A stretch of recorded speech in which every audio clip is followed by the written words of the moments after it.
Last of Us Season 2, Episode 2. This was amazing TV. Amazing, amazing, amazing. The quality of the writing, the acting, the quality of the special effects, the action, the production, the it looks like it's shot on location. Like, I don't know, the quality of everything is so good. So this is the obviously the new Pedro Pascal series, Bella Ramsey series, starring Pedro Pascal and Bella Ramsey, and this is Last of Us, the second season, episode 2. I think I'm going to do some spoil. I'm going to do spoilers here, okay, guys? There will be some spoilers. So, what did I think of the show? There are some things I want to talk about in the show. Some things that really stood out to me. Everyone's talking about, oh, it's so annoying how Ellie is just become this really annoying character who's just a bit of a brat and ungrateful. And obviously, we're going to have to find out why she was so angry at Joel, because it doesn't really make sense unless she has, in some sense, found out what he did to the Fireflies. And even then, she doesn't have too much of a right to be angry at him because he was just saving her life, just in a very Joel brutal way. But come on, hasn't she seen Taken? Like the dad in these types of roles has to kill everyone to save you. That's just the rule. But Ellie was just such a brat. But there's a scene in near the beginning of this episode where she says to what's his name, Jesse, where she says to him, "Listen, I'm sick of everybody worrying about me and Joel. Yes, we're having a very hard time at the moment, but he's Joel and I'm Ellie, and nothing's ever going to change that. We'll always be Joel and Ellie." And it's like, fuck, the foreshadowing, the whole sort of nothing's going to change that, and then we all know what happens at the end of the episode.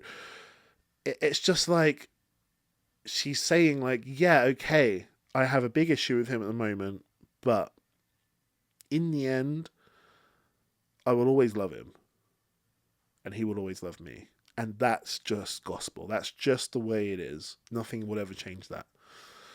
And it's so good for her to say that so that we can understand what's going to motivate her later on. And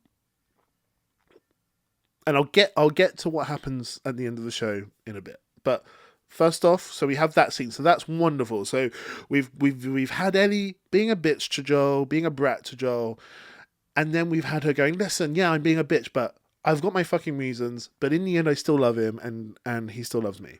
And that's always gonna be the way that it is. He's like a dad to me. It is what it is. So we have that. Next, we have Abby.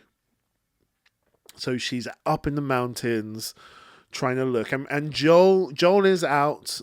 Joel is out with Dina on patrol, and she sees them on their horses walking. So she wants to go, I guess, tell her gang who are inside some form of chalet or some sort of building, a hotel or something. And so she wants to tell them, and so she's going down the hill and she slips and goes all the way down to this sort of zombie snow graveyard, and the ground starts sort of shaking, and then all these zombies come up. And then from that moment of the episode, it's go. It is a huge set piece. It is on. It doesn't let up from that moment of the episode. She slips, the snow starts shaking, and it's on. It is fucking on. Because she starts running, and we see, 5 or 6 zombies come out of the ground, then 10, then 20. Then we see what looks like hundreds of zombies chasing her. And she's running. And she's running in snow, so it's not easy running. It's not like you're running on like a racetrack or anything. She's running through snow, and they're sprinting after her. And you think, what the fuck is she going to do? She's in the middle of the mountains. So she's running and running and running and running and running. And it's so exhilarating, the danger that she's in. She manages to find this this building, I guess some kind of factory or something. She climbs up a wall, and the zombies are like catching her leg as she's having to kick them off. She climbs over this wall. She's like scrambling around inside this inside the perimeters of this factory. She's not inside the actual factory, I guess. She's outside still, but within the walls. And she's looking around, scrambling around, trying to find like a door to get inside somewhere. And she's by this window. She's in between a window and a fence. And then like 1,000 zombies come crashing up against this fence. So she's wedged between the fence and this wall, and she's trying to crawl, and the fence is like falling down on her, and the zombies are getting through. Oh my god, my heart was pounding. And it's like, fuck, like, why did I suddenly cared about Abby? Like, I wanted Abby to survive, which is crazy because I know from the first episode that her mission for the past 5 years is to kill Joel, find Joel and kill him. And he's out there on patrol right now. And yeah, Abby is like in this huge danger, and if she dies, it could fix everything in terms of the storyline. Like everyone, all our main protagonists will be happy, but I'm involved now. I'm involved with Abby, and I'm on Abby's side for this moment. She's trying to crawl through and not get eaten by these zombies, and Joel saves her. And it's just like, wow, what a great claustrophobic, well shot action scene. And like I say, it doesn't let up. It is on. Like the music is pumping, the tension is up, and it's just, damn, it's such good action zombie series. Just fun. Way better than anything was it The Walking Dead ever did. Just so exhilarating, and you find yourself on Abby's, like, just hoping Abby survives for whatever reason, even though you know what she wants to do. And then we get to the attack on the town, and we really get to see Tommy, Joel's brother. We really get to see him become a bit of an action hero. He is leading the fight against the orcs at Helm's Deep, basically. Like, he is doing so much, and he's running through the streets. They've got this plan to make sure all the elderly and all the kids barricade themselves in basements, and everybody else gets to the roofs of all the buildings in this town so they can shoot. And he's running down the street, putting on like a flamethrower backpack, and he's standing there as the zombies manage to get through the walls and attack the whole town. And he's having to fight the giant mushroom zombie thing, whatever it's called, the wobbly thing. And just exhilarating. Again, like, you're seeing so many people die, you're seeing so much go wrong, and all this happening, and we still haven't even got to the main part of the episode, the insane part of the episode, which is huge spoiler warnings, everybody, but a lot of people knew this was going to happen. I was lucky enough to watch it with people that didn't know what was going to happen. The death of Joel. We still haven't even got to that, and this episode has been non-stop. And Dina is put to sleep for some reason. I don't really understand that bit. Why are they so fixated on putting Dina asleep? Like, just tie her up, or put her in a different room, or, you know, put something over her mouth so she can't shout, if that's what you're... Why are you wasting medicine, I guess some form of anesthetic, to put her to sleep? Like, this is in a post-apocalyptic world. Presumably you're going to be in situations where you need to do some form of operation. Like, save your anesthesia. If you've got anesthesia, I presume it's limited. Why are you using it to put Dina to sleep? Is that really important? Or what did that achieve other than making her go quiet? Just gag her, or tie her up, or put her in a different room.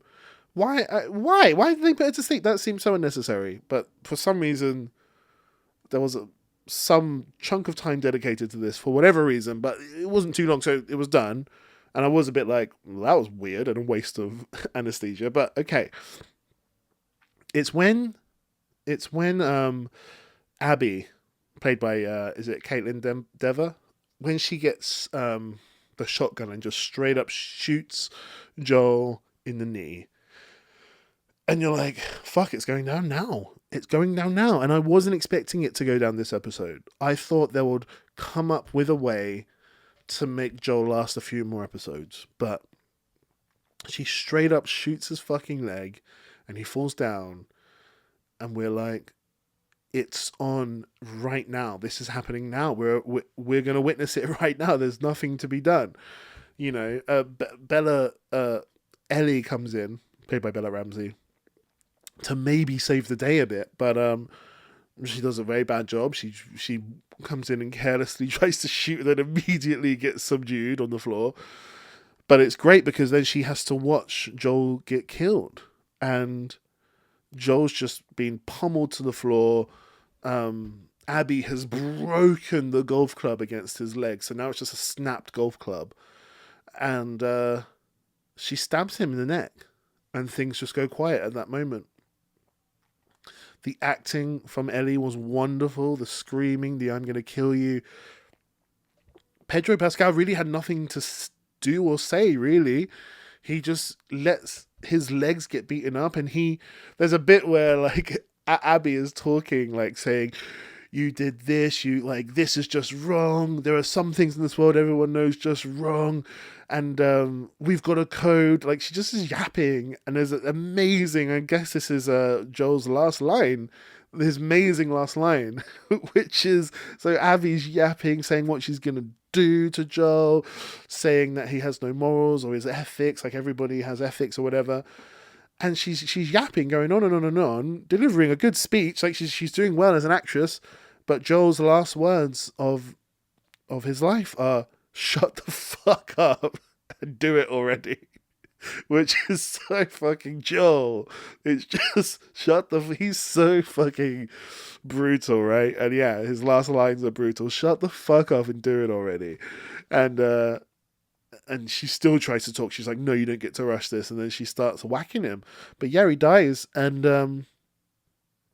it's confirmed that at the end they're dragging Ellie and what's his name, Jesse, and Dina are going back to the town, and they're just dragging his body behind on the horse. And it's the end of Joel. So this episode was great, in my opinion. Really, really good. I was speaking to my brothers and sisters, and they were like, well, that's just annoying. Like, that's ruined it. Like, Joel's the only character I like. Not Abby, sorry. Ellie's annoying. I don't want to watch her, but it's like, yeah, I get that. But for this to haunt her in the way that it needs to, in order for her to turn into basically a monster to be reckoned with, which, if you've played the game or if you've watched the cutscenes of the game, you'll know where this story goes and the things that she becomes capable of. She has to be not just tortured by the loss of someone she loves, she has to be riddled with guilt as well to really affect her. And that's why she had to be a bit of a brat, because she's going to regret that for the rest of her life. She's going to regret that for the last few months or last year or whatever of Joel's life.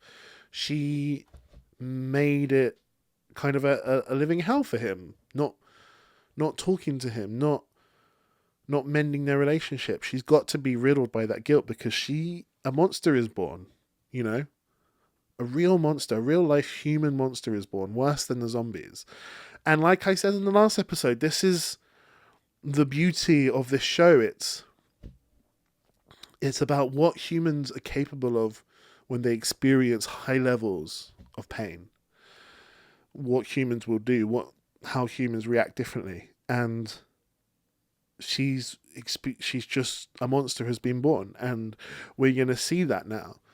And people are like, "Oh, no one's going to watch the rest of it." I don't think so. Like, come on. After Ned Stark died, spoiler alert, at the end of season 1 of Game of Thrones, the viewership just kept going up and up and up and up and up.